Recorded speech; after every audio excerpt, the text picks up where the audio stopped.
Welcome back. I always enjoy listening to people who've been around racing for many years. I can't get enough of their tales, even if they've become a little exaggerated over the years. How about you? Well, if you do, you'll like this story.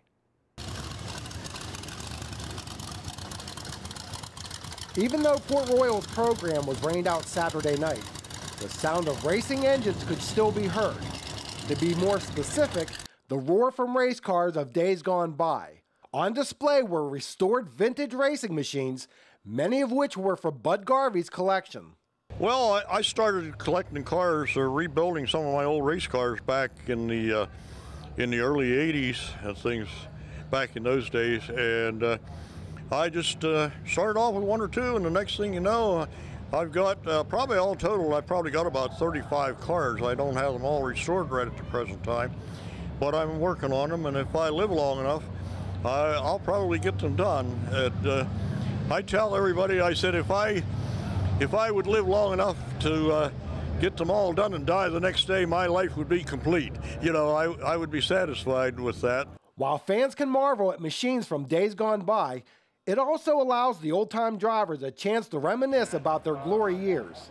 That's how we keep in touch with the old days of racing, is these people come around and they tell about down at Heston this year and over at Clearfield the other year and Houtsdale back in the old days, stuff like that.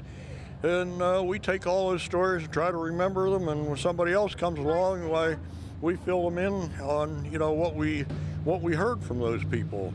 And like from your father, you know, he ran Heston a lot back years ago, and he would tell us a lot of stories about what went on down at Heston, you know, back in the old days. And there was always some good stories came out of racing. I don't care who they were, they all had some kind of a story to tell about things.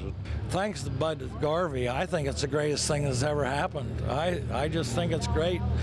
I don't know whether we want to be called old timers or legends or what. They put us together on a neat thing at a go-kart track there at Flat Rock, to where about 16 of us get out and race each other with go-karts.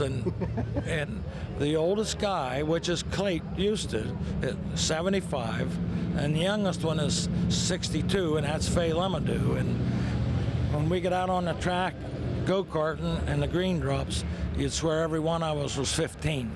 Jimmy and his wife Carol brought a replica of his '57 Ford, which was built by one of their sons.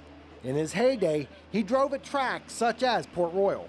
Well, the original car was my first good car. Now, I had a lot of old cars that we ran at Houtsdale and different places, Clearfield, Mahaffey, but this was my first good car, and a fellow by the name of Bob Schoaf from Phillipsburg.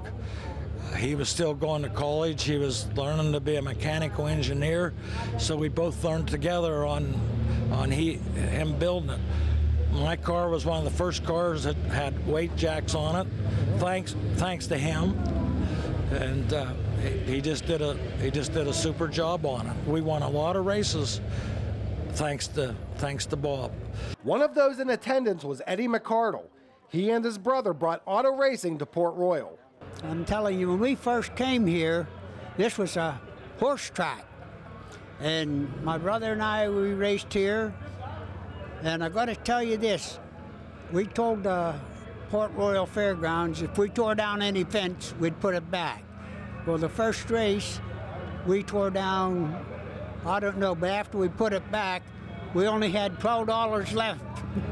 It's amazing what you'll find out at one of these old car shows. As it turned out, Bud Garvey and my dad used to work together many years ago, and as it would happen, my dad sold Bud an engine for this car right here. I worked with your father, and we ran a 327 Chevy back in those days. Well, your father had an old engine laid out behind the shop down there, laid there for probably 2 or 3 months, and I tried to buy it off him several times, and he said, no, I don't want to sell it. You know, so, well, I could understand that. Well, one night, one Saturday night, we blew the engine at Clearfield in our car, and I didn't have a spare block, so I went out on Monday morning, and I went in, and I said to Foxy, I said, hey, Foxy, how about selling me that engine? I need it real bad. He said, well, he said, okay. He said, I'll sell it to you. So we made a deal on the engine, and we went out back to the shop to get the engine. Well, here we went out there, and the engine wasn't there.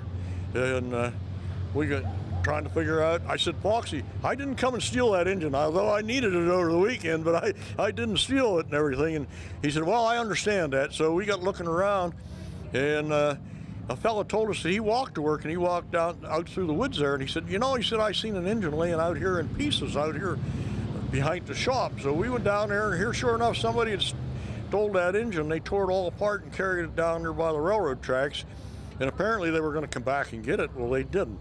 So we got there first, and I got the engine. I took it and had it bored out, and the next weekend it was in my Chevelle over there racing. So that was one story I could tell you about your father, you know. So we had a lot of stories back in those days. Well, I imagine whenever the old racers get together, there's a lot of stories to share. God, that's for sure, I'll tell you.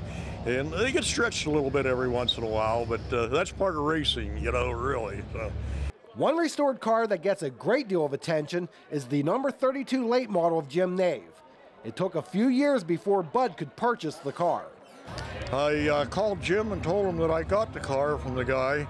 And I said, Jim, I said, would you like to drive that car when I get it done? I'd like to see you get in it. Well, Jim had been severely injured like 25 years earlier in a race car, and that was the last time he was in a race car. Well, whenever I got the car done, well, Eric Zembeyer knew I was restoring. Well, Eric said, he said, I've got to letter that car for you. So Jim or Eric did the lettering on the car, and I got the car to the racetrack. Well, Jim got in the car, and he was just thrilled to death to get in that car. And everybody around was taking pictures and making a big fuss over Jim, which was very well deserved. And Jim got out there on the racetrack, and he just really felt he was doing something, you know, when he got back in that race car after 25 years. So he really enjoyed it, and that's the kind of things that makes all the work that I put into that car worthwhile. Bud Garvey will hold his annual car show and picnic on Saturday, July 31st in Osceola Mills, which is in Clearfield County. I'll have more about that next month. And coming up, we'll take a look at this week's special upcoming events.